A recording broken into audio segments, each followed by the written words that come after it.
Hello everyone, welcome to ASEAN Pacific Shows today. In this episode of ASEAN Pacific Shows today, we are going to talk about very special, very interesting region. Our topic is the China and Caribbean relations.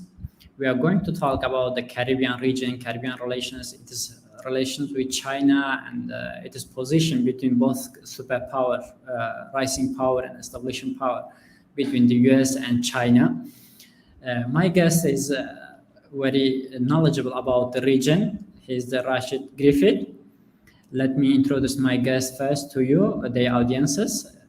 Rasheed Griffith is a non-resident senior fellow with the Asia Latin America program at the Inter-American Dialogue. Griffith is the head of operation at the Merkle Hedge, a Canadian financial technology and property trading firm focused on high-frequency trading strategies in cryptocurrency markets. He has previously worked in the finance industry in Southeast Asia and Caribbean region. Griffith is a visiting research fellow at the Future Forum Cambodia, a director of the Caribbean ASEAN Council Philippines, and a George Mason University Emergent Ventures fellow. He is the host of the China in the Americas podcast also. Griffith is studied Mandarin in Chinese, Beijing, and has written several pieces on the triangle relationship of the US, Caribbean, China for publications, including The Diplomat and Lawfare. His policy research focuses on China's geo-economic and financial engagement with the Caribbean region. Griffith is testified before the US-China Economic and Security Review Commission, USCC. Welcome, Rasheed. Thank you for joining me today. Oh, thank you for having me. Rasheed, please tell us today what is the geopolitical and strategic importance of the Caribbean region in the US-China strategic competition? So from the Chinese side, there are two different ways to look at this. You have the corporate side and you have the diplomacy side. So on the diplomacy side, the Caribbean, as a series of many independent countries, have a lot of say in multilateral organizations. These are obviously in the OAS, in the UN, and so on. And if China has more persuasive power with the Caribbean, not necessarily influence per se, but just like having Caribbean countries have a more interest in China, they have a better block partnerships at these multilateral agencies. On the Chinese foreign diplomacy side, they think of multilateralism as a persuasive power. They still love bilateral treaties and economic growth and loans, but they see multilateralism as a persuasive apparatus. And in that sense, you need to have partners to help you in that persuasion against other powers. Now, on the corporate side, Caribbean has a very large infrastructure deficit. So, of course, a lot of the SOE construction and contractor companies will want to do business just for profit motivations in the Caribbean. And many other Chinese firms that will use, for example, to get into US markets have an interest in Caribbean bases as well. On the U.S. side, you have to remember that the Caribbean, for over a long time, since from the first independence of the U.S., the Caribbean has been like a trap door for the U.S. Essentially, to get trade in and out of the U.S., you need to go through the Caribbean. So, for example, to move goods from Los Angeles to New York, it is cheaper to go through the Panama Canal up to the Caribbean and to New York than to go overland. So if, for example, the U.S. can't have free and open access to the Caribbean basin, trade becomes very hard. Also, if you're thinking about the Florida Straits, for example, past Cuba, for example, if the Caribbean becomes a hostile region, then it's very bad for the U.S. economy, trade-wise. And obviously security-wise as well. If, for example, if you remember the Cuban Missile Crisis, if there are other powers so close to the U.S. and can have bases, bombs, and missile structures, then that's also bad for security in the Caribbean, in the U.S. So these dual competing forces really show the Caribbean still have some geostrategic importance to both sides. Okay, let me ask about the visa process, visa agreements. Recently, I think there is a visa agreements between the China and Caribbean countries are increased. What is your take on these agreements? So the Caribbean countries are very small. So when you have these visa agreements, a lot of it is comes to diplomatic weight and not necessarily some kind of larger program. So when China offers a mutual visa, uh, a mutual visa-free entry program, it tries to upgrade their diplomatic relations with small countries. So there are 5 Caribbean countries that have the visa-free access to China for 30 days. So Barbados, Grenada, Suriname, Bahamas, and now Dominica. So it's 5 in total. And these are very small countries. Barbados has about 285,000 people. Dominica has maybe 80,000. So they're very small countries. So in the actual economic weight, there's not that much, impact, but it signals the very, very deep diplomatic engagement, and that's what the big attitude is there.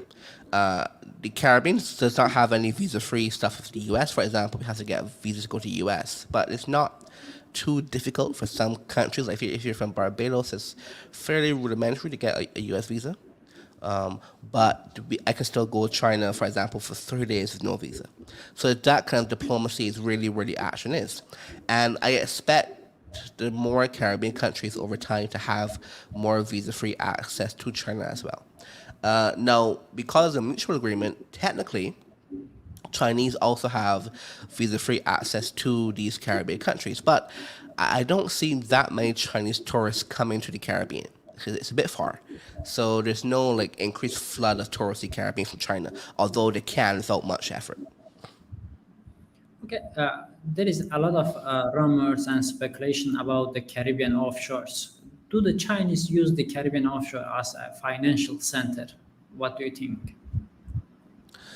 So it's a very deep industry because the one of the main reasons that this is kind of like a topical issue now is that the Chinese companies use Caribbean offshore to often get into U.S. markets. So, for example, Alibaba, which everyone knows, Alibaba is listed on the NYSE, but to do that, Alibaba had to create a corporation in Cayman Islands and then list the Cayman Islands Corporation on the NYSE because of different rules and restrictions that prevent direct Chinese companies from doing that.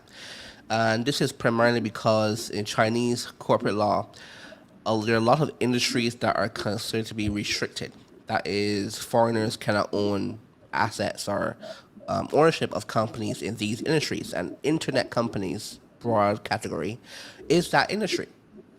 So to work around that, so since 2000, so not that long ago, since 2000, there's been some of these legal tax structuring where you can have a Chinese company set up an offshore company and then have the very complex network of, let's say complex, that, it's not like it's not like opaque, but it's complex structurally, set up contracts to tie the offshore Canadian company to the company in Hangzhou in Alibaba's case. So when you buy some stocks of Alibaba on New York, you don't own any stocks in Alibaba in China.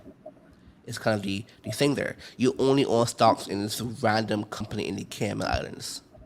But you have exposure indirectly to assets and profits from China. So because of this loophole, that's what it is essentially, a lot of Chinese companies were able to get into U.S. markets. So the problem here is that you can't just call that a single benefit on the Chinese side, because when you look at the numbers, there's $700 billion of U.S. investor exposure to China. So U.S. investors really want to invest in Chinese companies. So that's why there's a demand to list the Chinese firms on U.S. markets. And if you want to do that, then you have to use the Caribbean offshore in most cases. So right now, in the last few months, actually, there's some information from the SEC in the US where they're trying to make this system a bit more transparent. But in reality, if you are at a major investment house, you know what the risks are. You know what the disclaimers are. Alibaba isn't hiding the fact that there's a Cayman company. At the very, very first page of the IPO prospectus, it says Cayman Islands. So it's no secret at all. It's just that when you kind of read about it in the newspapers, it seems like some kind of secret diabolical plan, whereas it's an extremely normal plan. That's what happens. Now the other risk is that technically this is not legal or illegal in China. It's kind of very a silent option. So going forward, we have to wait and see what the Chinese courts will want to enforce about the Caribbean offshore systems. You saw some news last week, for example, where the government of China has been perhaps requesting Didi to delist from the American markets, and that might happen, and you might see more firms from the America also delisting from more Chinese firms also delisting from America as well, to go back to Hong Kong and Shanghai and Beijing. Now, in that situation, that's not a Caribbean offshore problem, of course, but it is a reality that these two larger powers are trying to vie for control over the corporate sector on both sides. So I think that's the probably the future of that. But the Caribbean offshore right now acts as a very big like a API, a conduit to get Chinese capital to US and to get US capital to China. So I thought the Caribbean offshore would be very little intermingling of like corporate asset growth between the two countries. That's a point people don't know. Rashid, it has been largely said that the Chinese people buying the passport of the Caribbean region. So why do the Chinese people buy the Caribbean passports in the high numbers? What's the reality of these citizenships?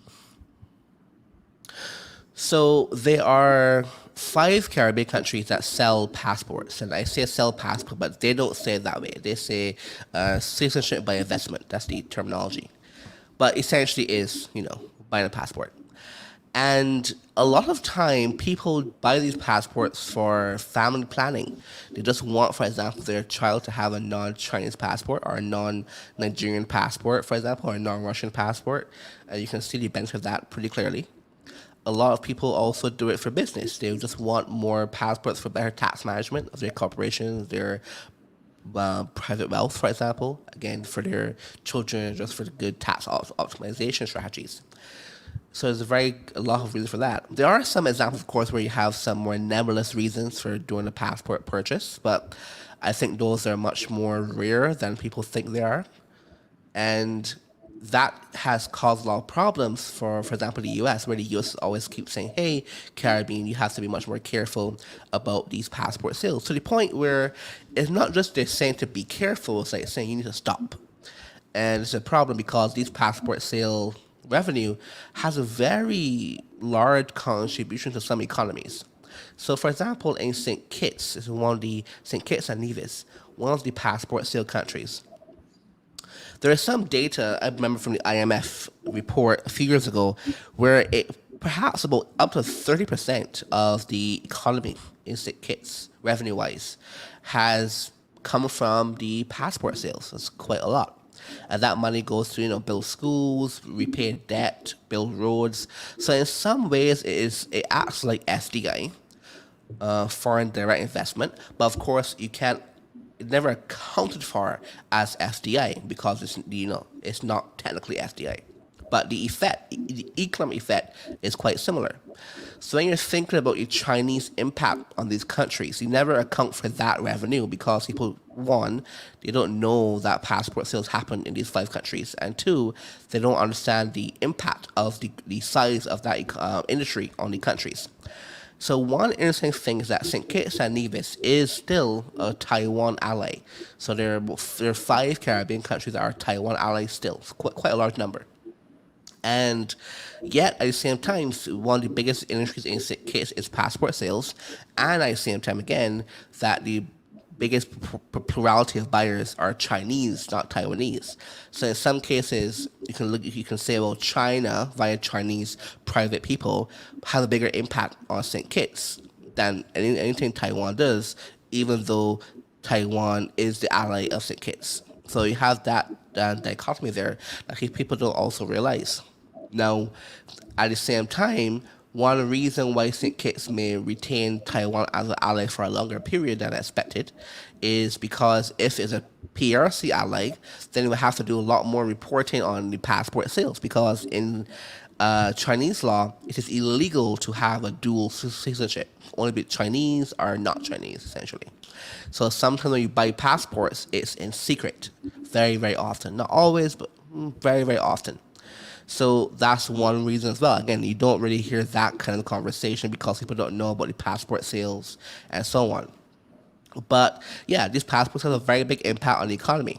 Now, again, last year, the Prime Minister of Antigua and Barbuda, that's one of the passport sale countries, he accused the U.S. of trying to kill the Caribbean. He used the word kill. And he said that because they're constantly attacking the passport sale industry, and yet the industry is a very important part of the economies. So it's a very big tension when you have a prime minister accusing you're trying to kill the country, right? So it's quite an important point. And I think over time we'll get much more raucous in the foreign policy of the U.S. and the Caribbean when it comes to passport sales because the U.S. really, really does not like the passport sales happening. Excuse me, Rashid, I would like to make clear that now many countries you call this the passport sale. But as I know, the many countries now provide when you go to such countries and make investment in an amount, they provide the citizenship any normal country around the world. So what make distinguish between the Caribbean case and there's the normal case of citizenship with through the investment? So in those cases, you get a visa, not a citizenship. So for example, let's say, and even in Turkey, for example, you can buy like a 300,000 house in Turkey to get a visa in Turkey, and then Yes. that visa will have like a faster time to get a passport. But in this case, you invest and get your passport directly. There's no visa period, there's no wait period. You also don't have to live there ever. So it's a different thing. So it's not a golden. So in case of the European, like Turkey and like Cyprus and so on, it's called a golden visa. You got a very nice visa, but you can't like go vote, for example. No, no, You're not a citizen of the country that country that you mentioned in Europe or the Turkey case, they provide the passport also, not visa. directly. Yes, when you make it investment, they provide the passport and citizenship. Okay, let me ask my next questions. Does the China have the traditional strategies in the Caribbean, or such as the Belt and Road Initiative or soft power activities, or China implementing the region-specific strategies? So I think that in the case of the Caribbean, it's very similar to any other place. China has a very big network of things they do. But again, this is from there's also the Chinese companies and also the Chinese government. So of course there's some interlinking, of course, but in reality, on a day-to-day basis, it's not like it's not like Zhongnanhai is deciding what happens in some company in Barbados. That's not the case. So because of that, you realize that it is just a very normal capitalistic endeavor from a corporate side. They want to build, for example, some special economic zones. They want to get some tax benefits. They want to build some roads and buildings. They want to, for example, open some banks in different Central American countries. That happens as normal strategy. On the diplomacy side, it's very similar to anywhere else. They want to do these donations, the loans, what people call the mass diplomacy now and vaccine diplomacy now. They always give these cute names for very banal projects. So that's very, very similar across the board. The only difference, perhaps, is that because the Caribbean is so tiny, and then the countries themselves are so tiny, that it's very clear to see what happens and when. For example, if you see some Chinese activity, let's say in Canada. Now, Canada is quite large. It's very easy to be opaque. You can't really tell why it's happening or who's doing it or who decides this or which policy got passed for which interest, and it's very complex. In a country like Barbados, or Trinidad, you know exactly why things happen. You're probably like everyone's probably like 3 people away from the prime minister or any other person in power. You can see things quite easily. There's only one airport, one port. There's not very much to hide. So it's a good litmus test for how things happen in the world. When foreign policy happens in China or the US and the Caribbean, it's very clear what the effects are and why it's happening. Compared to a larger country where there's always this room for debate on why things happen and when. I think that's one of the good things about understanding Caribbean as a litmus test for foreign policy of these big powers because it's very clear when things happen and why it happens. And I think if a lot more people paid attention to the Caribbean as a foreign policy nexus, they could probably fine tune their theories a bit better. Let me ask about the Panama Canal. I think it is a very important canal around the world. What can you tell us about it? What is the latest the situation and the Chinese investment and activities around the Panama Canal? Yeah, so China has invested a fair amount in the canal zone. So there's the actual canal itself, and then there is the, like, for example, the ports at either side. There's the logistic services to get the ships and stuff coordinated to go to other countries and so on. The here's like corporate. Here's like state asset value. The U.S. is still the biggest. Let's say the Panama Canal Authority still gets the most revenue from the U.S., but number 2 is China, because these ships and so on. Of course, given the rate of growth of Chinese shipping and exports and so on in the West, you can see how that can be surpassed in a few years, where China or Chinese origin ships provide the most revenue for the Panama Canal. That's, I think, a fairly boring forecast, I think. Now, in that sense, clearly then China has a big interest in making sure the canal works properly. Not because of any kind of influence campaign or diplomacy tactics. Of course, that's important. Because they need to get their ships in and out easily. And that is really one of the biggest motivations. So, for example, China wants to invest in having a new bridge over the canal. There's also was one major bridge that's very, very used. They want to build a new bridge over the canal, for example. They're helping to build a port around near the canal. Actually, one ship came recently. It's a Chinese cruise ship came to the port recently. It's not done yet, but it's done enough to receive docks. So that's the big interest. The other thing is that the Panama Canal also feeds other Chinese Caribbean projects. So, for example, very often you have, since the Panama Canal got expanded a few years ago, that means that bigger ships can go through. Now, when these bigger ships go through, they attempt to go through and go to New York. But because of the New York port structure, it's a bit different now, but still the bigger ships cause more congestion in New York port. So to avoid that, the Chinese helped to expand the port in Jamaica. So they ships will leave the Panama Canal and go to the port in Jamaica and then unpack and repack on smaller ships and then go to US. So that's the extent of Chinese maritime operations, because they're really trying to build out the system across the Caribbean basin to help their shipping go faster and more easy to avoid bottlenecks. There's also an interesting development because of climate change. I know you didn't ask this part, but it kind of feeds back to the Panama Canal with the Northwest Passage. This is the sea route that goes over Russia to Canada and then down. So if, for example, you were to travel from the Chinese port via the Northwest Passage, it would be faster and cheaper than going through the Panama Canal. So that's one important fact. And Chinese is why, for example, they're trying to invest more money. They have a hard time, but they're trying to invest more money in Greenland, in the Arctic, in Canada. They're doing that stuff because the Northwest Passage does offer that benefit as well.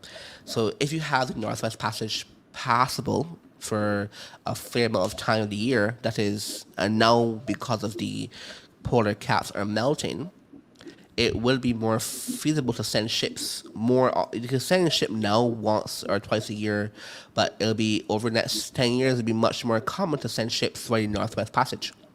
So it will reduce time by maybe like 1,000 kilometers, maybe $80,000 less in fees. It's a big change for global shipping. And that will also have an impact on the Panama Canal, where they will get a lot less revenue and so on. But China is still trying to diversify its routes to get into the Western markets. And that's a point that you don't hear much about still. Let me jump to the another topics, which is the COVID-19 or the vaccine diplomacy. Do China use the vaccine diplomacy as a soft power tool in the Caribbean countries? Yeah, sure. I mean, every kind of vaccine diplomacy, as we call it, is also a soft power tool. The U.S. does it, China does it, India does it. I mean, they all do it. I'm not sure why anyone thinks otherwise. Is it useful? Of course. Is it useful as soft power? I don't know actually, because you hear a lot about vaccine diplomacy is very important, but I think it's a very ephemeral concept. Like in 3 years, I don't think anyone will remember who gave the vaccines to them. So I don't really think it has a big impact as soft power long term. I think maybe for like a couple of news cycles during the real height of the pandemic, you would hear that. But it's like for example in the Caribbean now, people are like, oh, it's a Sinovac vaccine, it's a AstraZeneca vaccine. No one cares. It's a vaccine. So the normalization of vaccine makes the soft power potential quite limited. A lot of academics write about the vaccine soft power stuff is quite short-sighted, I think. Because of the many countries, such as the African countries, they are in a difficult position during the pandemic, and they are not able to find a vaccine. And China provide a billion of vaccine. That's why maybe it can be evaluated as a soft power. But see, the thing is, soft power. Soft power has to have some end. So yes, they will give. They would well, also. They're not really donating vaccines per se. They're selling vaccines. It's a bit different, right? So they sell mostly vaccines. They give loans, and you can buy the vaccines from China. It's not really same thing as donations, where the U.S. does donate vaccines. Now, again, I don't think that will have staying power. Yes, it'll be good for now, and you should do it. You should give vaccines to everybody, of course. But I don't think in 10 years, people remember, like people in Uganda or people in Barbados remember trying to give vaccines. People can barely remember who paid for the roads that they use every day. Okay. Uh, Let me turn another topics about the area of competition between the US and China. Can you tell us, please, Rashid, in which areas do US and China compete more prominently in the Caribbean region? I don't think the U.S. and China compete so much at all. The things that see the thing again, see this is the problem here. People ask that question. Of course, they have to ask it that way. But China doesn't compete in the Caribbean. Different Chinese interests operate in the Caribbean, and by default, there is competition. That's the difference. When the Chinese, like for example, China Harbor Engineering Corporation, or Czech, they build a lot of stuff in the Caribbean, but they're not doing it to compete with a U.S. company. They're doing it to make money. And there is no U.S. company because the U.S. is very bad at building infrastructure outside of the U.S. and it's also bad at building inside the U.S. as well. So there's no competition in that sense. When, for example, the Caribbean buys, like Barbados bought a fleet of Chinese electric buses, it's not because of competition per se, just that BYD has cheaper buses. Or when they import solar power panels from China, it's because the Chinese firm in China, who primarily makes for Chinese people and companies, they just have cheaper panels. Now, so in the corporate economic side, the real benefit does come from that, not from the government, the loans and so on. Chinese like loans, like China Exim Bank loans to Barbados is about 2.5% of debt. It's not that big. But the real benefit that Barbados gets and other Caribbean countries get from China isn't on the loans or the government side, it's on cheap imports. So just the existence of Chinese firms making money in China makes the Caribbean better off because we can import cheaper goods, and therefore the money saved on imports can be allocated to other fiscal priorities. So that's the benefit. Now, I think that is lost very often when you have this conversation because people think about it's a very like a top-down benefit. That's not the case. And I think if you really go from this like more economic tapestry conversation, you realize that the idea of competition is quite odd because the US does not produce very cheap goods and they cannot produce very cheap goods. They also rely upon Chinese cheap goods. So what kind of potential competition are we even talking about? Now, and I think when you have that background as well, you kind of realize the future of the quote unquote competition is almost like a misnomer in very real sense. Now, if you're going to ask, however, about a more like government foreign policy competition, which is very different, I think that the U.S. doesn't try very hard. So the U.S. wants to do anything. The U.S. I mean, some people in the State Department want to do stuff in the Caribbean, but they barely understand what happens in the Caribbean. They don't really understand Caribbean fiscal priorities. They don't really understand Caribbean monetary policy. They don't understand Caribbean economic history. And you realize that that's kind of normal, right? Because the people that are in the embassies in the Caribbean, they mean well. They're often very smart from the U.S. side, but they're there for a very short time. They can't build a knowledge base and they can't have a big impact. And then when they have to filter back information to their office in Washington, it's not really doing much help because oftentimes the directives come from Washington to the Caribbean, which is extremely counterproductive. And that's the same thing across the world. So because of that kind of very, let's say, ineffective understanding of the region, the foreign policy from the U.S. and the Caribbean is quite crippled. However, again, on the Chinese side does not do that much foreign policy in the Caribbean, but again, the normal commercial operations of Chinese companies have a big impact on the Caribbean. So, in terms of competition, there's not much competition happening. I think the U.S. wants to make it into a contest, but I think that's bad for the U.S. because it clearly they will lose that contest. Now, when it comes to soft power, the U.S. is by far the important thing. It's like most people in the Caribbean probably couldn't point to Beijing on a map, right? But on the other side, very often, a lot of the, for example, the top hits on the U.S. charts are Caribbean style of music. And people in the Caribbean they all have family in New York.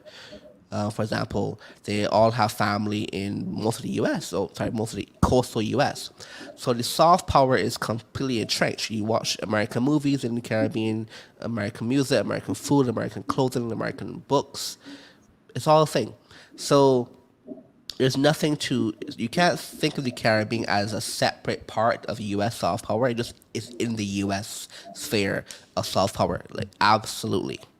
And in that sense, you can't even think about that as a competition because that's saying, well, is New York competing with China and Washington for soft power? It's weird concept. People in the U.S. are very much entrenched in U.S. soft power.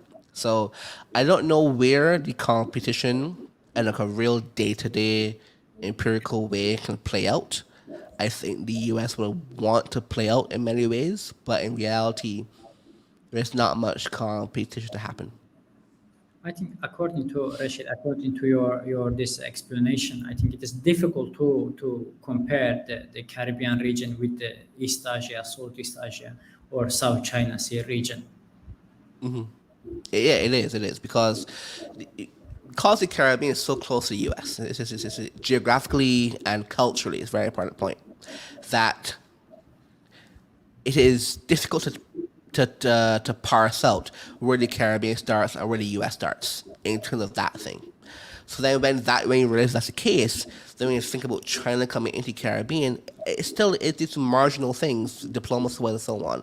But the corporate activity is the real benefit. And because the Caribbean is so culturally and geographically intertwined in the US, it's going to be very hard for China to have any, if ever, to have any kind of soft power in the Caribbean. Given the China's current influence in the region, in the Caribbean region, is there any room to compare both region in the future, Caribbean region and South China Sea or East China Sea region? I think that the comparison would be best in the way that the Caribbean country, or the way that the governments are more willing to side with with China or the U.S. on these larger multilateral issues. So there's one interesting point of view where people think that the Caribbean is clearly a U.S. ally. That's never been true, right? So people know about Cuba. Cuba, of course, is not at all a U.S. ally, but Cuba is an ally of every Caribbean country, of all the major Caribbean countries, and the Caribbean region has never once taken the U.S. side against Cuba. It's always pro. In this case, they say pro Cuba. There's been times in the Caribbean, for example, where you had prime ministers or presidents who are much more in favor of more communist activity back in the 80s. So, for example, there was a coup in Grenada in 1980s where the coup took over the government and they're a very Marxist government, and then eventually the US kind of invaded, and that changed. And in Guyana, the president Forrest Burnham back in the late 70s, early 80s, he was a big supporter of Kim Il Sung in North Korea. And for example, he would go to North Korea, had North Koreans come to Guyana. It was a big problem for the U.S.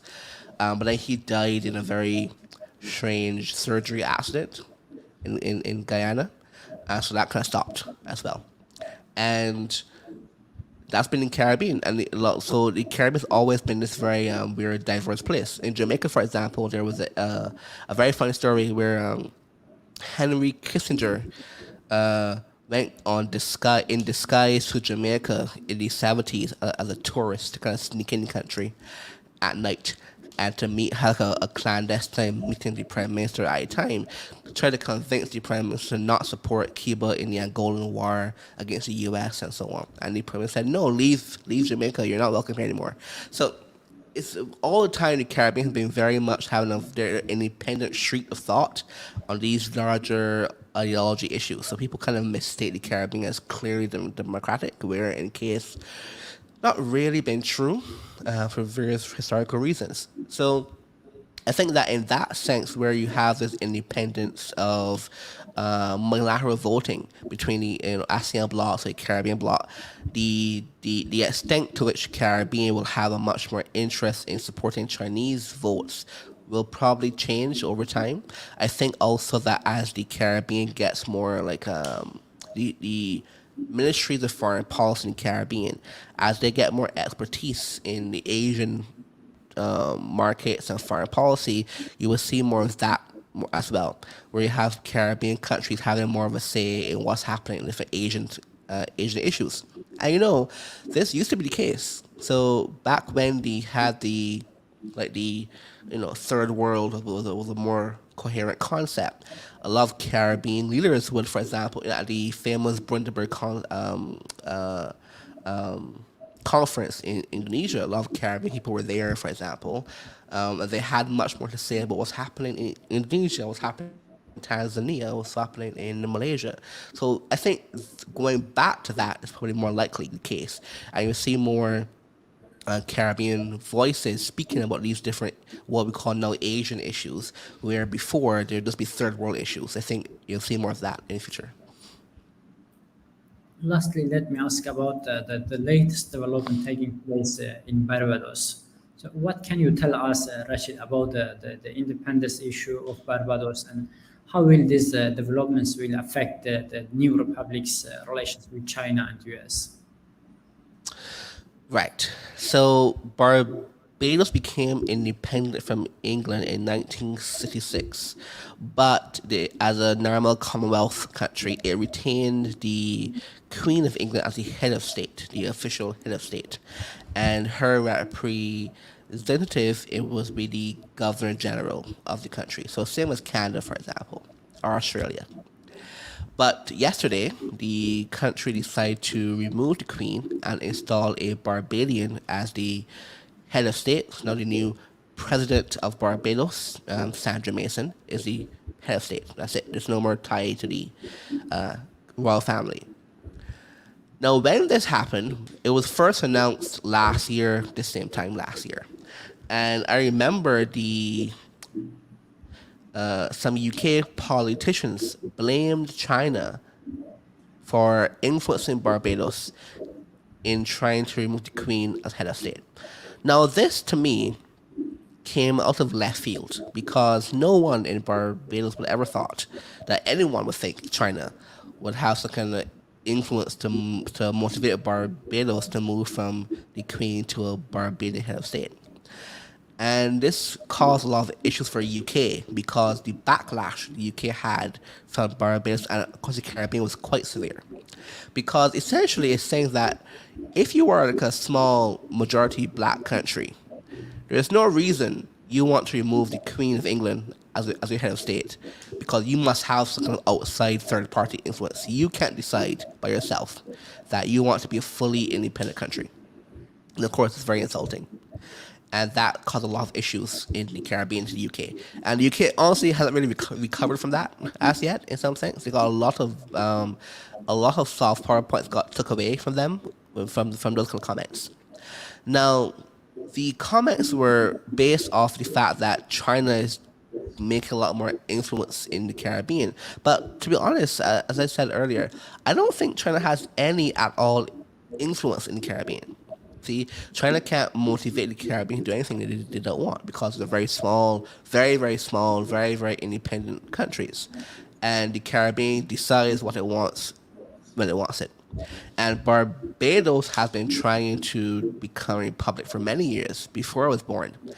And the reason why it never happened because the governments at the time, because it required constitutional change, requires a very large majority to vote in favor to change the constitution. But because of the party politics in the country, no opposition party is going to vote in favor of a proposal from the ruling party.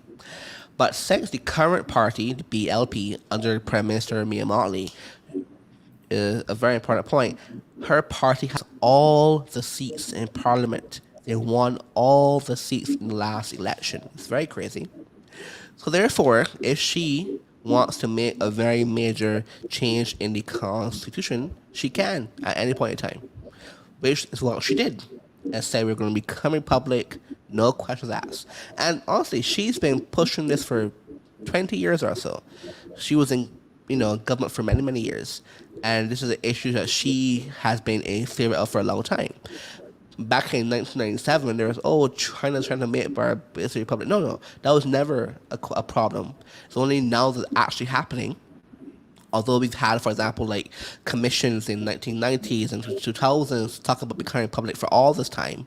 Only last year, it somehow became a Chinese influence operation. It's quite nonsensical.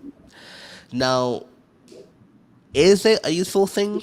Well, that's debatable. I don't think it's actually very useful to become a republic. I think it's actually more problematic than helpful, but that's my opinion on that. I don't think anything will change in terms of foreign policy. I don't think anything will change in terms of the U.S. relationship or Chinese powership because nothing material happens in terms of the more power the country has. The same as that power it had before. The only difference is that there's no queen at the very top. That's all. So it won't have a very big impact on foreign policy. it won't have very big impact on domestic policy unless the government has a very dramatic change on the constitution, which we still don't know what it will be because it's actually a very opaque process. This goes back to part of it not being very transparent and democratic and so on. But it won't have very big impact when you talk about China or the US. That's in this part of the conversation, that's the important point. Recently, Rachid, you tweeted about the visa and Barbados. You say now I will no longer have issue with that when I went to the Beijing or China. So it make it easy for the Barbados citizen when come to the China. Yeah, I can go China at any point. Well, it's not open now, but I can go I can go China at any point in time with no visa for 30 days. Yeah. Now it will make it easy. Maybe it will an effect on the growing relationship between both countries and Oh, people and how we can say in terms of diplomatic relations, in terms of trade. no, nothing will change. This change will not impact anything when it comes to policy in Caribbean Barbados, because the Queen or England never had they had zero impact or on policy in Caribbean in Barbados in particular. So this change is a much more ceremonial change. It has I know a lot of people in international media make it into a big deal for like big meta concepts, but it has no impact on these large concepts. The real impact it will have is on perhaps some changing of domestic laws in Barbados itself. But in the policy and foreign policy, it has no impact at all, none. Okay, Rashid, thank you very much for this great information and great picture about the Caribbean region. And thank you for joining me today also. Yeah, thank you for having me. It was a fun conversation. Okay, thank you very much. Also, thank you very much for my audiences. Please don't forget to subscribe to channel and share our videos and press bell notification bell. Thank you very much, and please waiting for next shows.